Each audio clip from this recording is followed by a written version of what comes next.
Master the Mind to Fully Manifest Buddha Nature, Part 3 of 3 on Between Master and Disciples, given in English on March 3, 2005 in Hungary.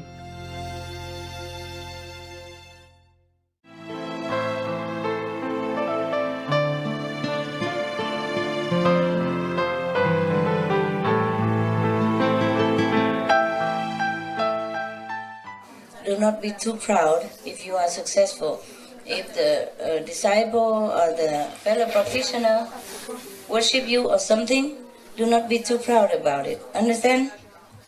You have to always check your speech, your thoughts, and your action. Yeah?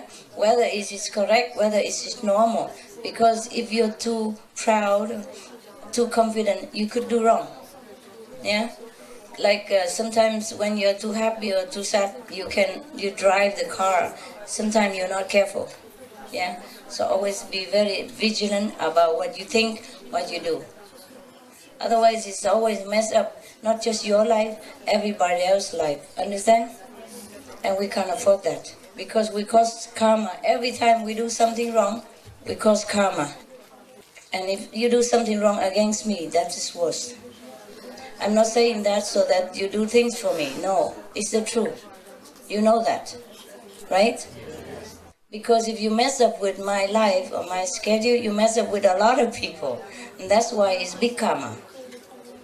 Not just because I'm a master or anything, yeah? Not just that. On top of that, you mess up with the whole world's life and karma, everything. You obstruct, yeah? The mission of the master, and that influences the whole planet or the whole universe even, and your karma is huge. Do you understand? That's why most of the time my life is very simple already. Yeah, I don't ask you to do anything. I'm worried if I ask you, you mess it up. But because I'm here, and he knows everybody and have contact everybody, so he has to do it. Eh? If I could do that myself, I would also. I would just sit on the computer or the telephone, call everybody all day, and then I cannot be here. So just one little thing like that. Anybody could do. If you really, care, you would do it well. It's so easy. It's not that difficult to keep a walkie-talkie in your pocket, is it? Huh? Or to keep a telephone in your pocket. I keep my phone all the time. I have to, because somebody else somewhere else, the one that need to call me, have to call me. So if I could do it, you could. Yeah? I don't like this. Nobody. Maybe you also don't like, nobody likes it, but I have to, né? But you should. Yeah? If I keep the walkie-talkie with me all the time, you could do that. I keep the phone everywhere. Even here, I keep it. Because for the moment, a lot of things going on. Anytime the phone might ring. I have another phone, but the two phones. But this one is more for like official, bank or overseas or something like that. So I have to carry all the time. Well, I try to tell them not to call in this hour, but sometimes I just keep it in case emergency. They have to, né? Treat your life like an emergency. Then you're more alert and your mind is more sharp and your IQ is more heightened. You think like you might die tomorrow because you might. Huh? Nobody can guarantee that you live over tomorrow, no? And sometimes you say, oh, never mind. The master will come and tell me before I die. Yeah, the master come but you're sleeping. Yeah? Tell you but you don't hear. Understand? For example, then you also don't know. A lot of people don't know that. Yeah. Sometimes that I have to tell somebody else. Like a sister informed the brother, you know what, master come to me last night and tell you will be dead in a week. Oh really? Why didn't she tell me? Yeah, I wish I could. Yeah. So, alright, just be vigilant. Yeah. Every minute. Every minute. There was a president in Vietnam long time ago. He was assassinated. I don't care by whom, it's just political stuff. Nah? And then the American came in after he died. Nah? He wasn't a saint like you. He was just a normal Catholic. He was a hero of the country, that's it. But of course maybe he was a saint, huh? He was a saint, yeah. But not like you, eh? With title and Kuan Yin stuff and disciples of Supreme Master and all that stuff. He's a quiet, simple, day-to-day saint. And you know what he said? When he was still a president. I remember I was only 15 or 16 or 14 something, you know. In Vietnam they put some slogan on the street. They write it on the cement board or something. If something is good, they write it. I write the saying of some of the heroes, of the sages, from ancient time of Vietnam up to present, yeah? And one of the saying belonged to that president. He say like this: I am not a saint. I just wake up early, go to bed late, take care of all details in my life, every second, every minute.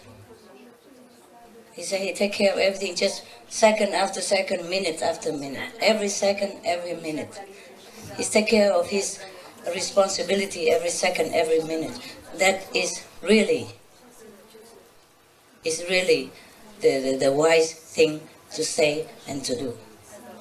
If you can just do that, then I don't even need you to be a Buddha.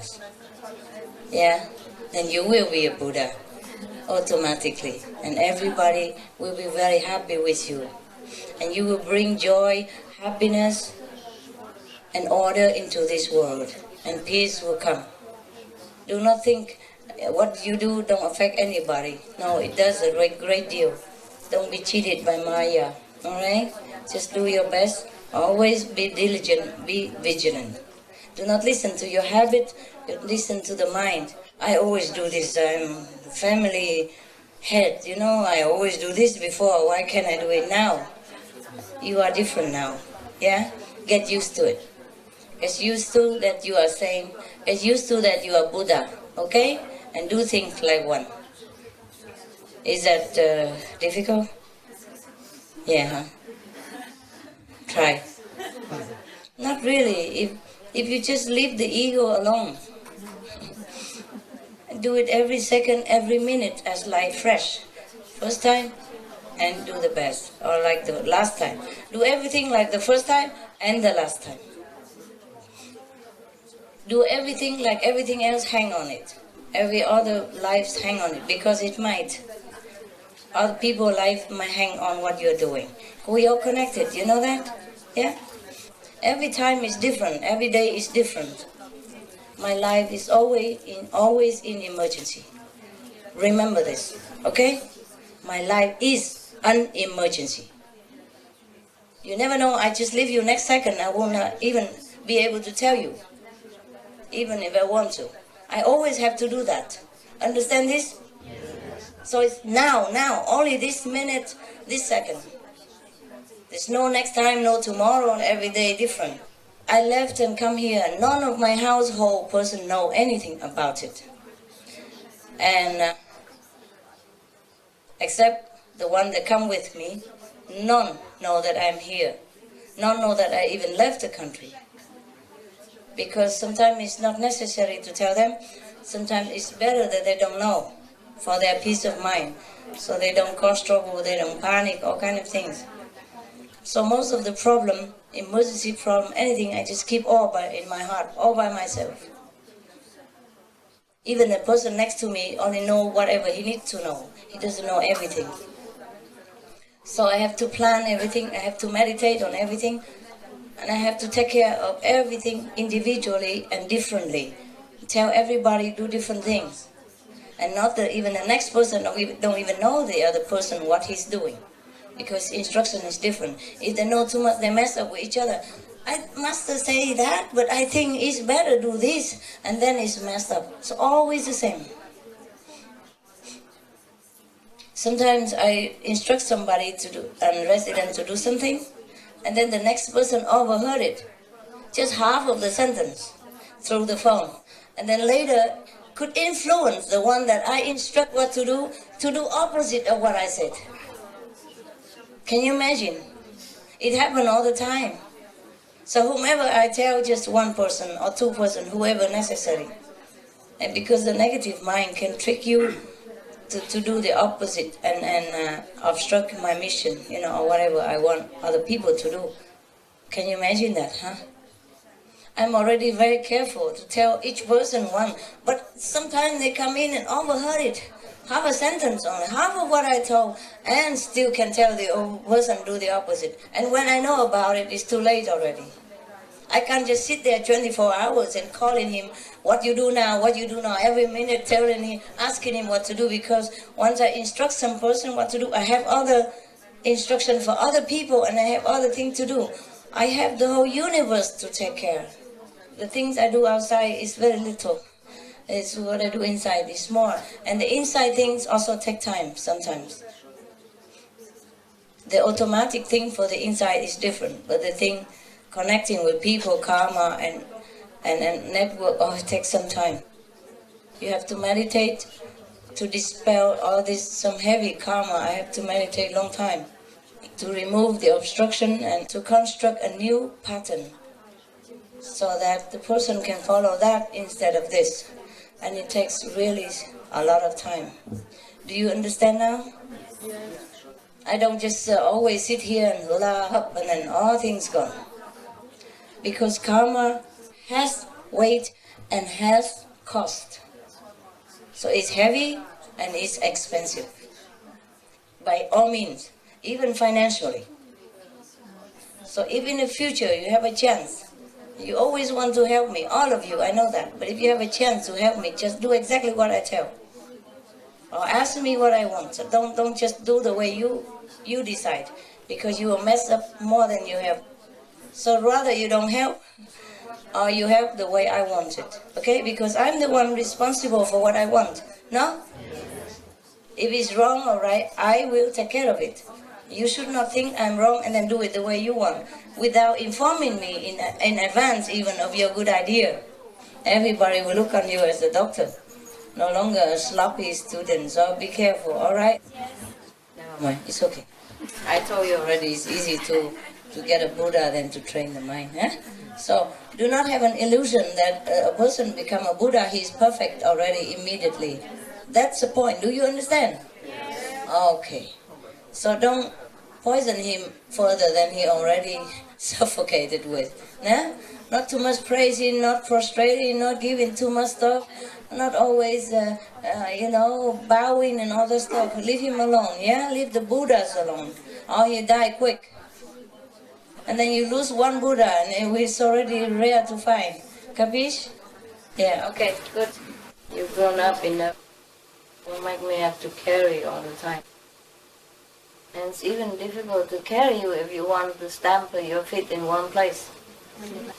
Do not contaminate this place by your physical attachment and desire. Leave everything outside the gate. Come here as a reborn baby. And if it's too much to ask, then you don't have to come next time. If there is a next time, who knows? If it's too much or if it's enough, I just decide to go away. Even the master or God, the physical body, don't live forever, no? What for? It's all right to have a partner and, a friend. But you should be an independent individual. Only that can you go up high to higher level and even help your partner. So even if you love your partner so much, concentrate on spiritual practice. It's not the holding hand that is lifting one or both of you up. It's a holding on to heaven. You have to practice like there's no tomorrow for you. It's all about inside things, it's not the outside. Some people, they are near each other and they work together as a couple, but they're not attached. So you don't smell the atmosphere of possessiveness. Some people might sit away from each other, but their heart is always, like glue or something, together, crisscross the whole room. Because people can see your energy, you know. When you're thinking of somebody in such an attached way, your energy run over there. Every thinking, every action have energies, and you can see it. And sometimes it's not very pretty. If it's too low level, it's too physical, it's not pretty. And a high spiritual person can sense it, or can smell it, or can see it. That kind of possessive and attached energy disturbs the atmosphere. I hope you understand what I'm saying.